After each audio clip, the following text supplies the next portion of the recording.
EP ജയരാജനെ പറ്റി ചർച്ച വെച്ചോന്നാ ചോദിക്കുന്നത്. EP ജയരാജന്റെ വിഷയത്തിൽ ചർച്ച വെച്ചോന്നാ എന്റെ ചോദ്യം.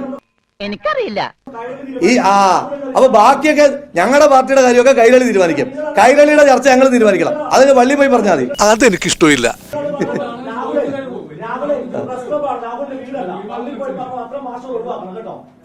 ഇത് പ്രസ് ക്ലബ്ബാണ്, ഇത് പ്രസ് ക്ലബ്ബാണെന്നുള്ള ബോധ്യം എനിക്കുണ്ട്. ഭീഷണിയൊന്നും വേണ്ട. ഭീഷണിയൊന്നും വേണ്ട. ഭീഷണിയൊന്നും വേണ്ട. പിന്നെ ഭീഷണിയുടെ സ്വരം അതെന്നോട് വേണ്ട. ഞാൻ പറയട്ടെ, ഞാനൊരു 10-16 വയസ്സായപ്പോ പത്തനംതിട്ട വന്നു തുടങ്ങിയതാ. ഇതുപോലെ പല വെല്ലുവിളികൾ നേരിട്ടിട്ടുണ്ട്. ഇനി നിന്നോടാണെങ്കിലും അങ്ങനെ തന്നെ. അന്ന് ഞാൻ വരണ്ടിട്ടില്ല. പിന്നല്ലേ 10-18 വയസ്സ്, അത് കഴിഞ്ഞിട്ട് പിന്നെ 10-18 വർഷമായിട്ട് അങ്ങനൊന്നും വരട്ടണ്ട. വെല്ലുവിളികളാവാം, പക്ഷേ അത് നിന്നേക്കാൾ 4-5 ഓണം കൂടുതലുണ്ടവനോടാവരുത്. അങ്ങനൊന്നും വരട്ടണ്ട. കൈവച്ചിരുന്നാ മതി. വേണ്ടട്ടോ, നീ ചായ അടിച്ചാ മതി, നീ എന്നെ അടിക്കാൻ നിൽക്കണ്ട. ഓക്കെ.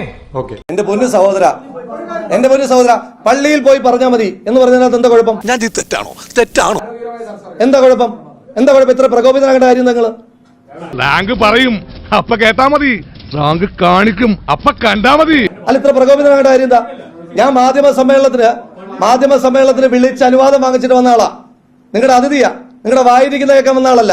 എടാ, നീ എന്തിനാണ് റോട്ടിൽ കൂടെ പോണ ഏണിയൊക്കെ പിടിക്കണത്? നാട്ടുകാരെ കൊണ്ട് പറയിപ്പിക്കാൻ വേണ്ടിട്ട്. ഞാൻ മോശമായി പറഞ്ഞ വാക്ക് പറ. ഞാൻ പറഞ്ഞ അൺപാർലമെന്ററി ആയിട്ടുള്ള വാക്ക് നിങ്ങൾ പറ. മോനെ സാറി ചോദിച്ചു ഉത്തരം കൊടുക്ക്. ഞാൻ പിണറായി വിജയൻ പറയുന്നതിന്റെ കൂടെ നിങ്ങളെ വിളിച്ചെടുത്തിട്ട് ചെറ്റത്തരം നിങ്ങൾ കാണിക്കുന്നത് ഞാൻ പറഞ്ഞോ? ഞാൻ പറഞ്ഞോ? അല്ലല്ല, ഞാൻ തീർക്കട്ടെ. ചെറ്റത്തരം നിങ്ങൾ ഇപ്പൊ കാണിച്ചോണ്ടിരിക്കുന്ന ചെറ്റത്തരമാണ്. ഞാൻ പറഞ്ഞോ? സന്തോഷായി, നല്ല സന്തോഷായി. കിട്ടിയല്ലോ, വേഗം ഇവിടുന്ന് പോവാം.